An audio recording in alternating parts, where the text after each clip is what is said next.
This lesson is intended to be a short summary of the effects of transforming functions that follows the previous two video lessons.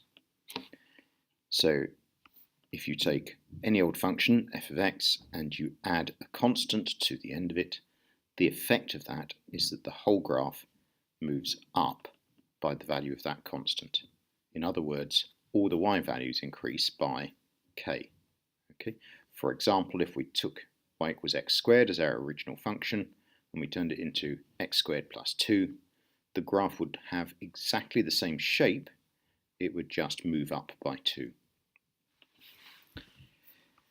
If, however, we added something to the x values before we put those x values into the equation, okay, so if every x value turns into x plus 2 and then we work the equation out, the effect would be to move the graph backwards by the value of this constant.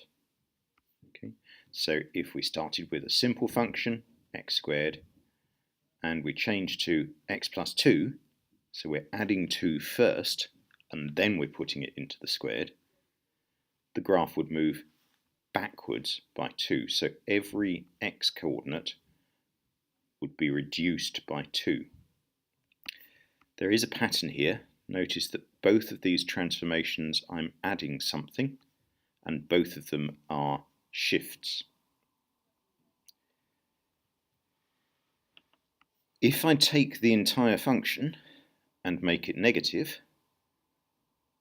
then it reflects. It turns upside down with a reflection in the x-axis. For example, if I took y equals x squared, which is a U-shape, a parabola, turned it into y equals minus x squared, it would reflect in the x-axis and become an N shape, an upside down parabola.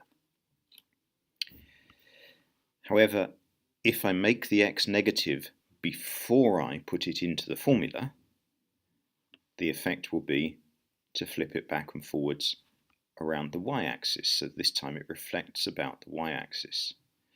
So it would be difficult for me to use x squared this time, because if I flipped x squared about the y-axis, it will just sit on top of itself. But if you want to try this on a calculator or some form of graph drawing, if you started with y equals x cubed, and then you turned it to minus x, so I'm making the x negative before I'm putting it into the formula, then it would come out as minus x cubed. So it would flip around the y-axis. Now what happens if we multiply? Well, if I multiply the x values before I put them into the formula, so every x value becomes 2 times what it used to be, and then I work out the formula, what happens is the x values are squashed in. The whole graph is squashed in towards the y-axis, so the y-axis will be in the middle here. So in this case, for example, if I took y equals x squared and I multiplied the x values by 2 and then worked out the formula, what I would get would be a much tighter parabola. So my original parabola might look like this, a nice loose open U-shape.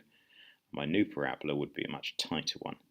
And what would actually happen would be the x value of every point on my old graph would have been divided by whatever my constant is to take it to the equivalent point on my new graph. So if I had f of 2x, the y values at each point would remain unchanged, but the x values would turn into x divided by 2, they'd be halved. Now what happens if I take the function, work it out normally, and then multiply? So in this case, I would take my original function, work it out normally, and then multiply it. And in this case, the thing gets stretched vertically by whatever this value is. So the x-axis is here in the middle of that stretch, that doesn't change, but values above it get stretched upwards, values below it get stretched downwards. So what is happening is the y value at any point on my original graph is turned into k times the y value in my transformed graph. X values don't change, y values become multiplied either upwards or downwards.